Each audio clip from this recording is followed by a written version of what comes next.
മേഘനയുടെ സ്വഭാവം ഇങ്ങനെയാന്ന് എല്ലാവർക്കും അറിയാലോ. എല്ലാവരെയും ബുദ്ധിമുട്ടിക്കാൻ വേണ്ടി മാത്രം ജനിച്ചവളാ. ഏതൊരു നല്ല ദിവസം വന്നാലും എന്തെങ്കിലും പ്രശ്നം ഉണ്ടാക്കും.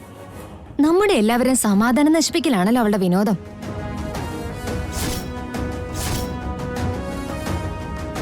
എന്താ മഞ്ജരി, എന്നെ കുറിച്ചാണെന്നും തോന്നുന്നല്ലോ.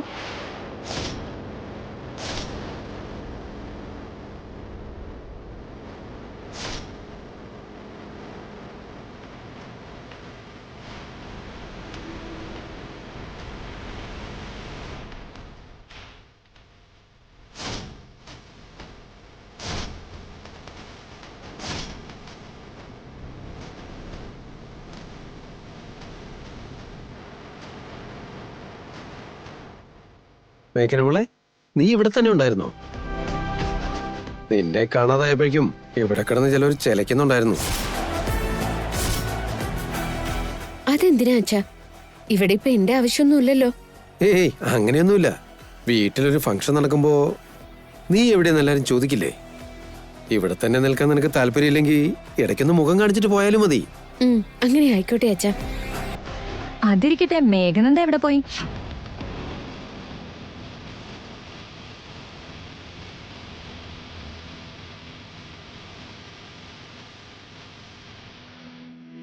ഇത്രയും നേരം അവൾ ഇവിടെ ഉണ്ടായിരുന്നല്ലോ. അതിനിടയ്ക്ക് എങ്ങോട്ടേയും മറിഞ്ഞത്? ഞാനൊന്ന് ചെന്ന് നോക്കട്ടെ. മഞ്ജരി, അവൾ ഏതോ ഒരു ഫോൺ അറ്റൻഡ് ചെയ്യാൻ പോയതാ. എന്തിനാ വെറുതെ ഇടയ്ക്ക് കയറി ശല്യം ചെയ്യുന്നേ? അവൾ ഇങ്ങോട്ട് വന്നോളൂ. ഇവിടെ മേഘനയേക്കാൾ കൂടുതൽ മേഘനന്ദയാണ് ഉണ്ടാവേണ്ടത്. വേഗം ചെന്ന് വേഷം മാറിയിട്ട് വരാം. ആന്റി, ഞാനെന്നാ പോയിട്ട് വരട്ടെ. അതെന്താ ശൈലു, വന്ന വഴിക്ക് എന്നാ പോവാന്ന് പറഞ്ഞാൽ എങ്ങനെയാ? എനിക്കെന്തോ വല്ലാത്ത തലവേദന പോലെ. ഇവിടെ നിന്നാലും ഈ പാർട്ടി എൻജോയ് ചെയ്യാൻ പറ്റില്ല. പോയി റെസ്റ്റ് എടുക്കട്ടെ.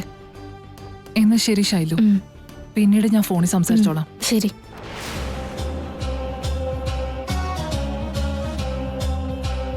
വിവേകിനോട് സംസാരിക്കാൻ വേണ്ടി പോയതല്ലേ ശൈലു? സന്തോഷത്തോട് പോയി ഇവിടെ തിരിച്ചു വരുമ്പോ മുഖം ആകെ വാടിയിരിക്കുന്നല്ലോ. അവള് ഫംഗ്ഷൻ തീരുന്നവരെ ഇവിടെ ഉണ്ടാവുന്ന വിചാരിച്ചു. പക്ഷെ പെട്ടെന്ന് പോവുകയും ചെയ്തല്ലോ. എന്തോ സംഭവിച്ചിട്ടുണ്ട്. വിവേകിനോട് അവൾ എന്തായിരിക്കും സംസാരിച്ചത്? ഒരു മിനിറ്റ്, ഞാനിപ്പോ വരാം. വിവേക്, എന്താ മോം? ശൈലുവിനോട് നീ എന്താ പറഞ്ഞത്? ഈശ്വര, ഞാൻ പറഞ്ഞതല്ല അവള് മോമനോട് പറഞ്ഞു കാണോ? നിന്നോടാ ചോദിച്ചേ, ശൈലജയോട് എന്താ പറഞ്ഞെന്ന്. ഞാൻ എന്ത് പറയാനാ? കഴിച്ചോ, കുടിച്ചോ, സമയത്തിന് ഉറങ്ങുന്നുണ്ടോ എന്നുള്ള കാര്യങ്ങളൊക്കെ ചോദിച്ചുള്ളൂ. നീ ഇതൊക്കെ ചോദിച്ചതിന്റെ പേരിലാണോ അവള് തലവേദനയാണെന്ന് പറഞ്ഞു പോയി കളഞ്ഞത്? എന്ത്? ശൈലജയ്ക്ക് തലവേദനയോ? അതിനവള് പോയി കളഞ്ഞോ? സന്തോഷത്തോടെ നിന്റെ അടുത്തേക്ക് ഓടിയെത്തിയ ശൈലു മുഖവും വെറുപ്പിച്ചുകൊണ്ട് പുറത്തേക്ക് പോയതിന്റെ പിന്നില് വലിയ എന്തോ കാരണമുണ്ട്. അവളുടെ മുഖം ആകെ വാടിയിരിക്കുന്നത് ഞാൻ ശ്രദ്ധിച്ചു. വന്നപ്പോ ഉണ്ടായിരുന്ന ഉത്സാഹം അവളിൽ ഉണ്ടായിരുന്നില്ല. എന്താണ് സംഭവിച്ചത്? അവൾ ഇറങ്ങി പോവാനും മാത്രം നീ എന്താണ് പറഞ്ഞത്? നിന്റെ വാക്കുകളാണോ അവളെ നോവിപ്പിച്ചേ? നീ വേണ്ടാത്തൊന്നും പറഞ്ഞില്ലല്ലോ അവളോട്. മോം, എന്നെയാണോ സംശയിക്കുന്നത്? അല്ലെങ്കിൽ തന്നെ ഞാൻ അവളോട് വേറെ എന്ത് പറയാനാ? നീയും സഞ്ജനയെ പോലെ കല്യാണത്തിൽ താല്പര്യമില്ല, പെണ്ണിനെ ഇഷ്ടപ്പെട്ടില്ല എന്ന് വേണ്ടാത്ത വല്ല മനസ്സിൽ കൊണ്ട് നടക്കുന്നുണ്ടോന്നാ ഇപ്പൊ എന്റെ സംശയം.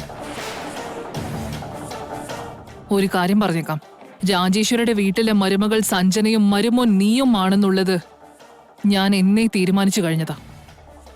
അതിലിനി യാതൊരു മാറ്റവും ഉണ്ടാവില്ല. ആരും വിചാരിച്ചാൽ മാറ്റാനും പറ്റില്ല. അത് ഓർമ്മയിരിക്കട്ടെ. മറിച്ച് വല്ലത് സംഭവിച്ച എന്നെ കുറിച്ച് അറിയാലോ. Mom, what is this? ഇവിടെ ഇന്നൊരു ഫംഗ്ഷൻ നടന്നുകൊണ്ടിരിക്കല്ലേ മോം, അതിനിടയ്ക്ക് എന്നെ വാൺ ചെയ്യാൻ കയറി വന്നതാ? വിവേക്, നീ വിഷയം മാറ്റാൻ നോക്കണ്ട. എന്റെ അടുത്ത് നിന്റെ നമ്പർ ചെലവാവില്ല. സഞ്ജനയുടെയും സന്തോഷിന്റെയും കല്യാണം കഴിഞ്ഞതും നിന്റെയും ശൈലജയുടെയും കല്യാണവും ഞാൻ നടത്തും. അതിനിപ്പോഴേ തയ്യാറായിക്കോ. വേണ്ടാത്ത വല്ല മനസ്സിലുണ്ടെങ്കിൽ അത് ഇപ്പൊ തന്നെ കളഞ്ഞേക്ക്. പറഞ്ഞ മനസ്സിലായല്ലോ? മോം, ആദ്യം സഞ്ജനയുടെയും സന്തോഷിന്റെയും കല്യാണം നടക്കട്ടെ. അത് കഴിഞ്ഞിട്ട് എന്നെ കുറിച്ച് ചിന്തിച്ചാ പോരെ? ഓൾറെഡി ഈ കാര്യത്തിൽ ഞാൻ ഡെസിഷൻ എടുത്തു കഴിഞ്ഞു. ഇനി ഇതിന്റെ പേരിൽ ഒരു ഡിസ്കഷൻ വേണ്ട. ഓർമ്മയിരിക്കട്ടെ.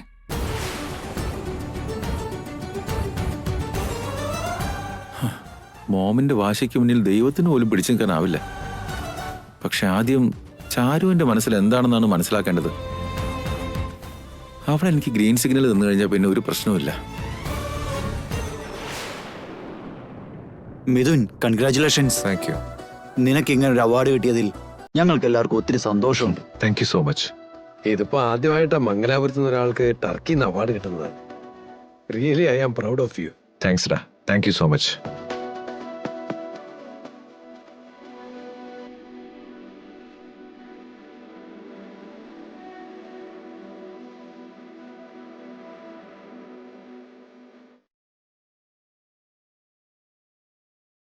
പിന്നെ അച്ഛാ, ഉം. പൂജ തുടങ്ങാനുള്ള സമയമായിട്ടുണ്ട്. ഞാൻ എങ്ങനെയാ ഇപ്പൊ ദീപം തെളിയിക്കുക? അമൃതയോഗം കഴിഞ്ഞു പോയാ പിന്നെ പൂജയ്ക്കൊരു ബലവും കിട്ടില്ല. ഇപ്പൊ എവിടെ നിന്ന് ഊരാൻ എനിക്കൊരു വഴിയും കാണുന്നുമില്ല. എല്ലാരും ഇപ്പൊ അവരവരുടേതായ തിരക്കിലാ മോളെ. നീ ചെന്ന് മുറിക്കകത്ത് കയറി കഥ കടച്ച് പൂജയെ എന്തെങ്കിലും ഉണ്ടെങ്കിൽ ഞാൻ കവർ ചെയ്തോളാം. മനസ്സിലെന്തോ വല്ലാത്ത പേടി തോന്നുന്നു അച്ഛാ. ഇപ്പൊ നിന്നെ കുറിച്ച് ചിന്തിക്കാൻ ഇവിടെ ആർക്കും സമയമില്ല മോളെ. നീ ചെന്ന് പൂജ ചെയ്യാൻ നോക്ക്. ചെല്ലു മോളെ. എന്നാ പിന്നെ ശരി.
മഞ്ജരി, ആരെയാ നീ ഇവിടെ തിരയുന്നേ? മേഘനന്ദയെ കുറെ നേരമായിട്ട് കാണുന്നില്ല. ശരിയാണല്ലോ മഞ്ജരി, എവിടെ പോയി അവള്? ഒരു മിന്നായം പോലെ വരും, പിന്നെ അവളെ കാണില്ല.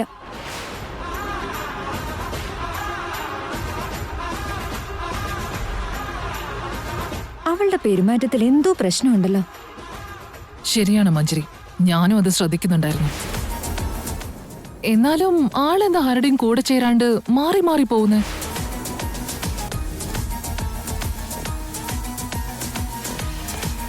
വല്ലയിടത്തും പോയി ഇരിക്കാൻ വേണ്ടിയാണെങ്കിൽ അവളിതിരെ ഇങ്ങോട്ട് വന്ന്. എന്തോ കുഴപ്പമുണ്ട് ആന്റി. അതെന്താണെന്നാ നമ്മൾ ആദ്യം കണ്ടുപിടിക്കണ്ടേ.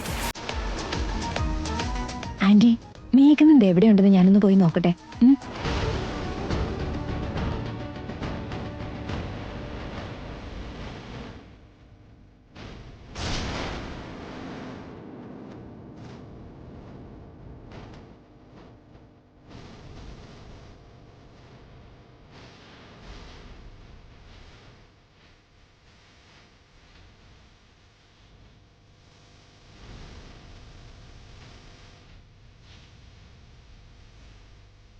മഞ്ജരി, മഞ്ജരി, എന്താ എനിക്ക് നല്ല ദാഹം തോന്നുന്നു. കുറച്ച് ചൂടുവെള്ളം എടുത്തോണ്ട് തരാമോ? പാർട്ടിയുടെ ഇടയ്ക്കൊന്നും അങ്കിൾ ഇവിടെ വന്നിട്ട് എന്നോട് വെള്ളം ചോദിക്കുന്ന എന്തിനാ?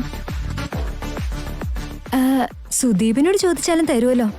സുദീപ് അവിടെ എല്ലാവർക്കും സെർവ് ചെയ്യുന്ന തിരക്കിലാണ് മോളെ. അല്ല മോളെ, ഞാൻ നിന്നോട് ചോദിക്കാൻ പാടില്ലെങ്കിൽ നീ അത് പറഞ്ഞേക്ക്. അയ്യോ, അങ്ങനെയല്ല, ഞാനിപ്പോ കൊണ്ടുവരാം.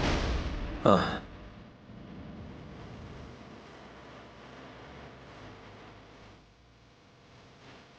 മോളെ മേഘനെ, അച്ഛാ, നിന്റെ പൂജ കഴിഞ്ഞ മോളെ? ഇത് ഇപ്പൊ കഴിഞ്ഞതേ ഉള്ളൂ അച്ഛാ. നീ പെട്ടെന്ന് ഹോളിലേക്ക് ഇല്ല. ആ മഞ്ജരിക്ക് എന്തൊക്കെയോ ഡൗട്ട്സ് ഉണ്ട്. അവളിങ്ങോട്ട് കയറാൻ തുടങ്ങായിരുന്നു. ഞാൻ അവളെ ഇവിടുന്ന് ഓടിച്ചത്. അല്ലെങ്കിൽ ഈ വേഷത്തിൽ നിന്നെ ഇപ്പൊ അവള് പിടിച്ചേനെ. മഞ്ജരിക്ക് എന്തിനാ ഇത്രയും സംശയം തോന്നുന്നേ? അതിന് മാത്രം ഞാനിവിടെ എന്ത് ചെയ്തിട്ടാ? ആർക്കറിയാം മോളെ, അതിനെക്കുറിച്ച് നമുക്ക് പിന്നെ സംസാരിക്കാം. നീ ഇവിടുന്ന് ഇറങ്ങ്, വാ.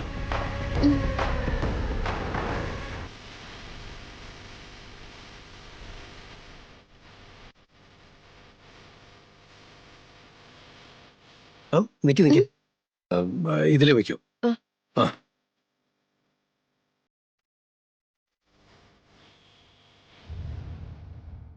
അങ്കിൾ, ഇതാ ചൂടുവെള്ളം. ഇത്രയും നേരം ദാഹം ഉണ്ടായിരുന്നു, ഇപ്പൊ എന്തോ അങ്ങനെ തോന്നുന്നില്ല. ആ, ഒരു കാര്യം ചെയ്, ഇത് നീ തന്നെ അങ്ങ് കുടിച്ചോ.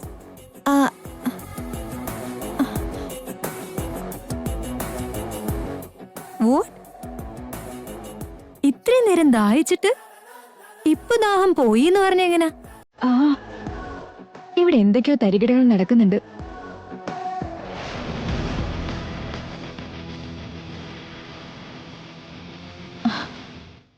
ആന്റി, മേഘനന്ദ ഇവിടെ ഒന്നും കാണുന്നില്ല.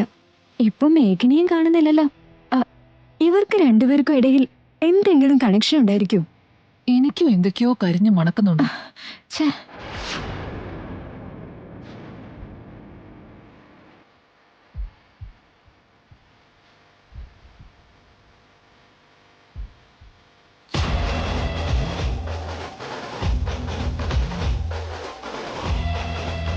ദേ നിൽക്കുന്നു മേഘനന്ദ. ഇത്രയും നേരം ഇല്ലായിരുന്നു, പെട്ടെന്ന് എങ്ങനെ പ്രത്യക്ഷപ്പെട്ടെ? ഇവളുടെ രഹസ്യങ്ങൾ എന്തൊക്കെയാണെന്ന് നമുക്ക് കണ്ടുപിടിക്കണം ആന്റി.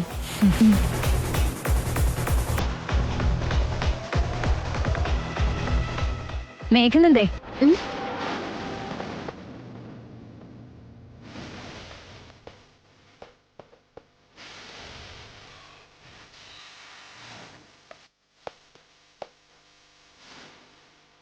നിന്നെ കണ്ടിട്ട് എന്തോ ഒരു പന്തികേട് പോലെ തോന്നല്ലോ.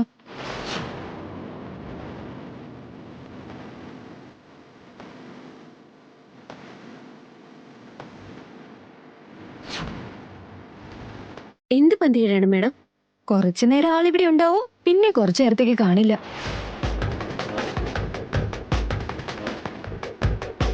ഫംഗ്ഷൻ അറ്റൻഡ് ചെയ്യാൻ വന്നവൾക്ക് വേറെ എന്താ അത്യാവശ്യ പണിയാ ഉള്ളേ? ഇടയ്ക്കിടയ്ക്ക് എങ്ങോട്ടാ നീ ഈ മുങ്ങയും പൊങ്ങയും ചെയ്യുന്നേ? മാഡം, ഞാൻ ഇങ്ങോട്ടേക്ക് പോവാനാ, ഇവിടെ തന്നെ ഉണ്ടായിരുന്നു. നിന്റെ കൊസ്രക്കൊള്ളി വർത്തനൊന്നും ഇവിടെ വേണ്ട.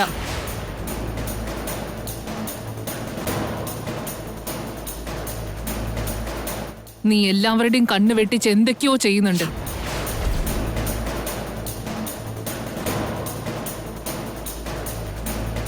നിന്ന നിപ്പിലല്ല ആളെ കാണാണ്ടാവുന്നത്. ഇവിടുന്ന് മുങ്ങിയിട്ട് എവിടെയാ നീ പൊങ്ങുന്നേ? വീട്ടിൽ നിന്ന് എനിക്ക് 2-3 കോൾസ് വന്നിരുന്നു, അത് അറ്റൻഡ് ചെയ്യാൻ പോയതായിരുന്നു. എന്റെ പൊന്നു പ്രിയമതേ, എന്താ നിങ്ങളുടെ പ്രശ്നം? ക്ഷണിച്ചു വരുത്തിയ അതിഥിയോട് ഇങ്ങനെയൊക്കെയാണോ പെരുമാറണ്ടേ? ഞാൻ കണ്ടുപിടിച്ചു കഴിഞ്ഞു. നീ ഇങ്ങോട്ടേക്ക് കേറി വന്നപ്പോ നിന്റെ നെറ്റിയിൽ സിന്ദൂരപ്പൊട്ടുണ്ടായിരുന്നില്ല. ഇപ്പൊ അതെവിടെ നിന്ന് വന്നു?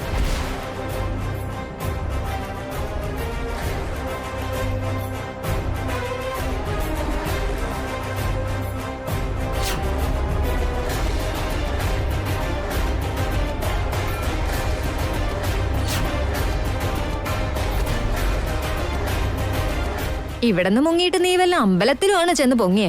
ഞാൻ റൂമിൽ പൂജ ചെയ്തത് മഞ്ജരി കണ്ടു കാണോ?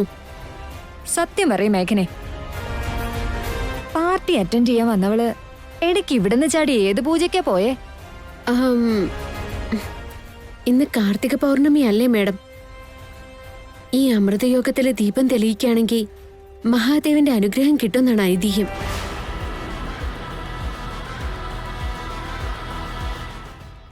ഇന്നെന്തായാലും ദീപം തെളിയിക്കാനുള്ള അവസരമൊന്നും കിട്ടില്ല. അതുകൊണ്ട് നിങ്ങളുടെ വീട്ടിലുള്ള പൂജാമുറിയിൽ കയറി ശിവനോട് പ്രാർത്ഥിച്ച് സിന്ദൂരം തൊട്ടതാ.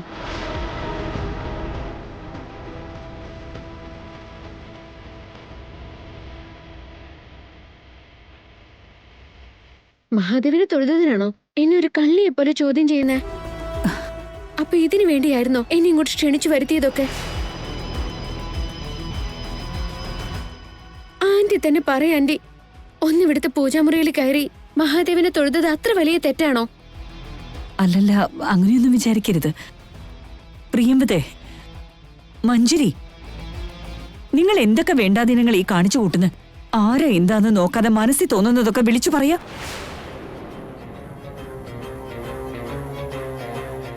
മോളെ മേഘനന്ദേ, ഇവിടെയുള്ള എല്ലാവരും പാർട്ടിയുടെ തിരക്കിലായിരുന്നു.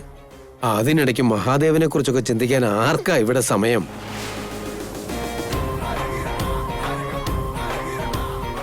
കാർത്തിക പൗർണമിയായിട്ട് മഹാദേവനെ തൊഴുതല്ലേ. അതുകൊണ്ട് മൂത്തവരുടെ അനുഗ്രഹം കൂടി വാങ്ങിക്കുന്നത് നല്ലതാണ് മോളെ.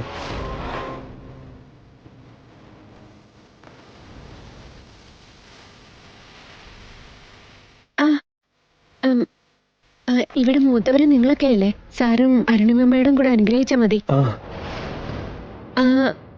ഇതൊന്ന് പിടിച്ചോ മാഡം. ദീർഘായുസോടെ സൗഭാഗ്യവതിയായിരിക്കട്ടെ.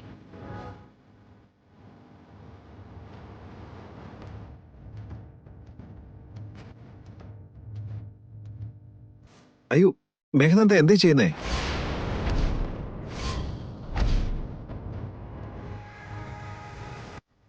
എന്നെ അനുഗ്രഹിക്കണോ സർ? ഓ, ശരി ശരി, നീ എണീക്ക്, സന്തോഷായിരിക്കേ, എഴുന്നേക്ക്.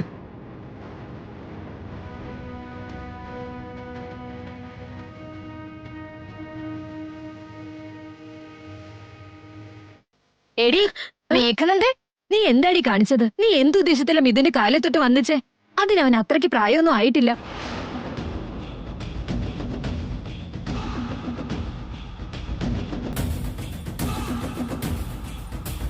ഇപ്പൊ ഇവിടെ അരുണിമാന്റെയും ജയദേവനങ്ങളും കൂടി നിന്നെ അനുഗ്രഹിച്ചെങ്കി അത് മനസ്സിലാക്കാം. പക്ഷേ സ്വന്തം ഭർത്താവിന്ന് ഭാര്യ അനുഗ്രഹം സ്വീകരിക്കുന്ന പോലെ നീ എന്തിനാ ഇപ്പൊ മിഥുന്റെ കാലത്തൊട്ട് വന്നിച്ചത്?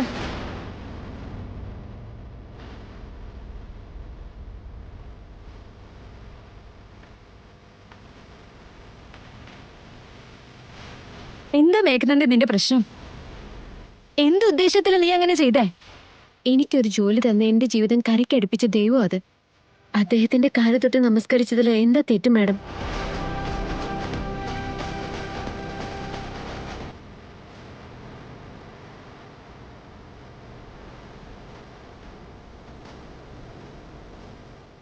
നീ വീണെടുത്ത് കിടന്ന് ഉരുളാൻ നോക്കണ്ട. നീ മറ്റെന്തോ ഉദ്ദേശത്തോടു കൂടിയാ മിഥുന്റെ കാലെ തൊട്ട് നമസ്കരിച്ചത്.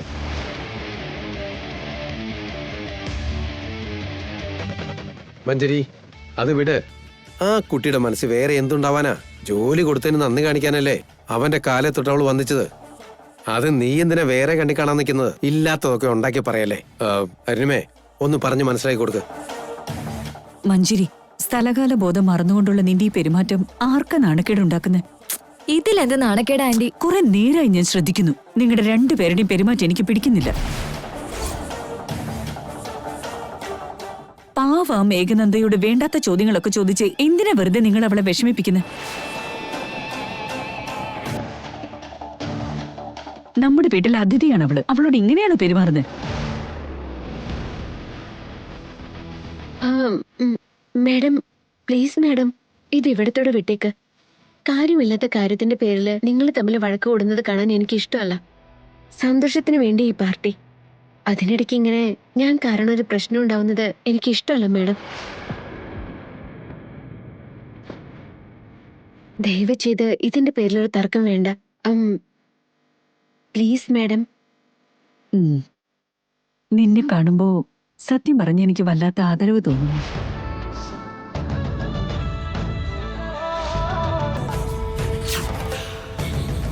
ഈ വീട്ടില് വഴക്കുകളൊന്നും ഉണ്ടാവരുതെന്നാണ് നീ ആഗ്രഹിക്കുന്നത്. പ്രശ്നങ്ങൾ ഉണ്ടാവാൻ നീ ഒരു കാരണമാവരുതെന്ന് വിചാരിക്കുന്നു.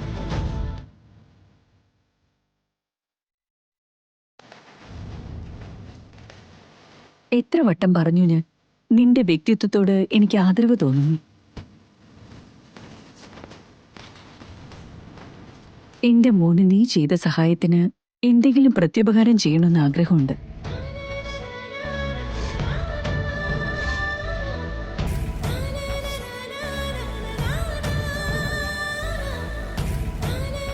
മിഥുൻ ഓഫീസിലെ മിടുക്കിയായ എംപ്ലോയി ആണെന്നല്ല നീ പറഞ്ഞ്. ആത്മാർത്ഥമായി പണിയെടുക്കുന്ന സ്റ്റാഫാണെന്ന് ഇതിനു മുമ്പും നീ പറഞ്ഞിരുന്നു. ഇവളുടെ ആ ആത്മാർത്ഥതയെ ബഹുമാനിച്ചുകൊണ്ടും നിന്റെ ജീവൻ രക്ഷിച്ചതിനുള്ള നന്ദി സൂചകമായിട്ടും ഇവൾക്ക് നീ പ്രമോഷൻ കൊടുക്കണം.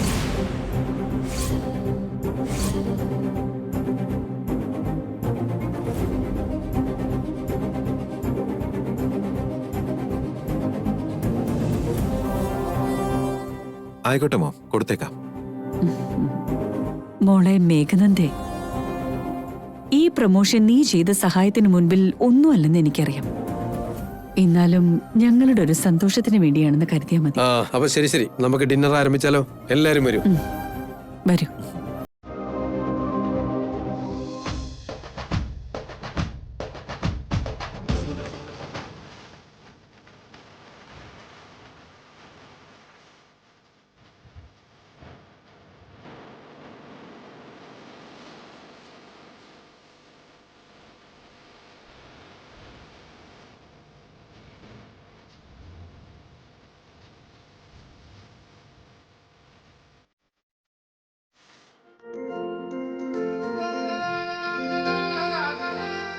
മേഘനെ, നീ എന്താ ഭക്ഷണം കഴിക്കാത്തെ? ശിവനെ പൂജിച്ച ശേഷം ഭർത്താവ് കഴിച്ച പാത്രത്തിൽ വേണം കഴിക്കാനെന്ന പൂജാരി പറഞ്ഞത്. അല്ലെങ്കിൽ ആ പൂജയുടെ ഫലം കിട്ടില്ലാത്രേ. പക്ഷേ നീ ഇപ്പൊ മേഘനന്ദയുടെ വേഷത്തിലല്ലേ മോളെ, അതെങ്ങനെ നടക്കുമെന്നാ പറയുന്നേ? അതറിയില്ല അച്ഛാ. എങ്ങനെയെങ്കിലും ഒപ്പിക്കണം. മിഥുനേട്ടൻ കഴിച്ച പ്ലേറ്റ് കിട്ടിയാൽ മതിയായിരുന്നു. എന്നാലേ എന്റെ പൂജ സമ്പൂർണ്ണമാവുള്ളൂ അച്ഛാ.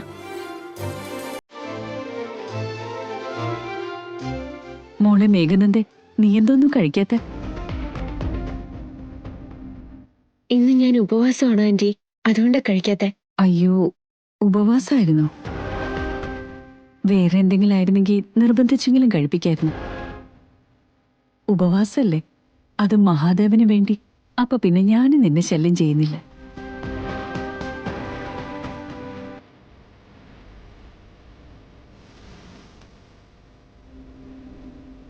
എന്നാ അച്ഛൻ ഭക്ഷണം കഴിച്ചോളൂ. ശരി മോളെ.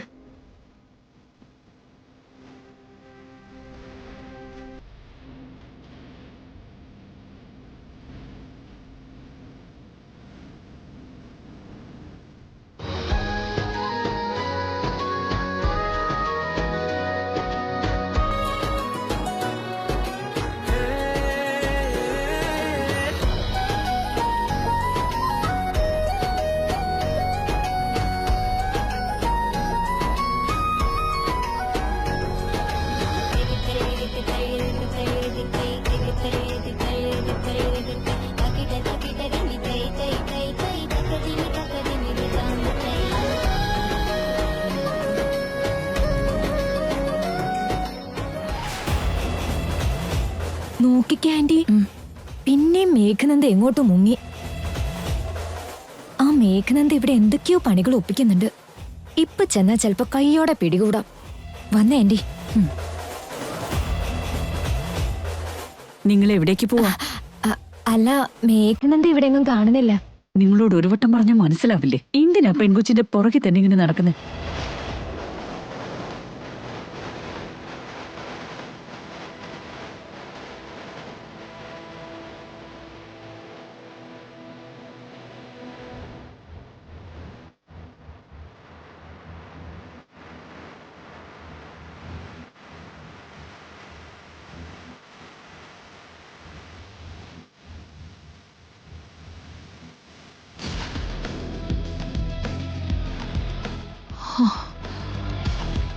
ദേ പൊങ്ങി ആന്റി. ഇത്രയും നേരം ഇവിടെ ഇല്ലായിരുന്നു.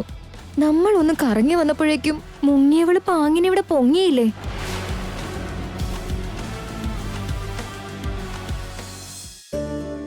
ഇത് ഞങ്ങളുടെ വിശിഷ്ടാതിഥിക്കുള്ളതാ.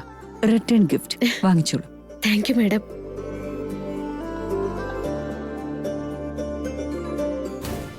മഞ്ജരി, ഇപ്പൊ ഞാൻ അവക്കിട്ടൊരു പണി കൊടുക്കാം. മേഘനന്ദേ, ഈ രാത്രി സമയത്ത് ഒറ്റയ്ക്ക് നീ എങ്ങനെയാ പോവുക? ഞങ്ങള് കാർ അയച്ചുതരാം. ഡ്രൈവർ നിന്നെ വീട്ടിൽ കൊണ്ടുപോയി ഡ്രോപ്പ് ചെയ്തോളൂ.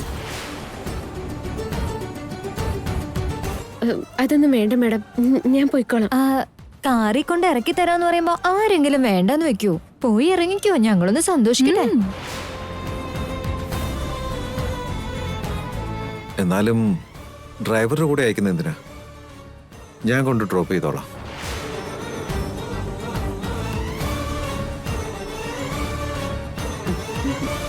മിഥുൻ സാറേ, സാറെന്തിനാ വെറുതെ ബുദ്ധിമുട്ടുന്നേ? ഞാൻ പോയിക്കോളാം സാറേ. എന്റെ മോൻ പറഞ്ഞത് കേട്ടില്ലേ? നീ ഇന്ന് ഇവിടുത്തെ വിശിഷ്ട അതിഥിയാ. അതുകൊണ്ട് ഞാൻ തന്നെ ഡ്രോപ്പ് ചെയ്യും.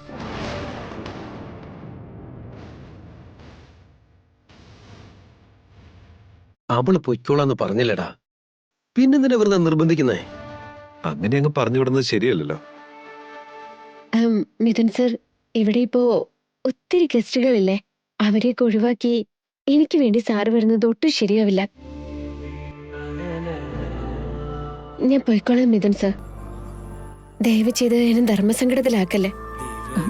എന്നായിക്കോട്ടെ മോളെ, സൂക്ഷിച്ചു പോയിട്ട് വാ. ശരി മാഡം, ഞാൻ പോയിട്ട് വരാം. ശരി. ഞാൻ പോയിട്ട് വരാം അച്ഛമ്മേ.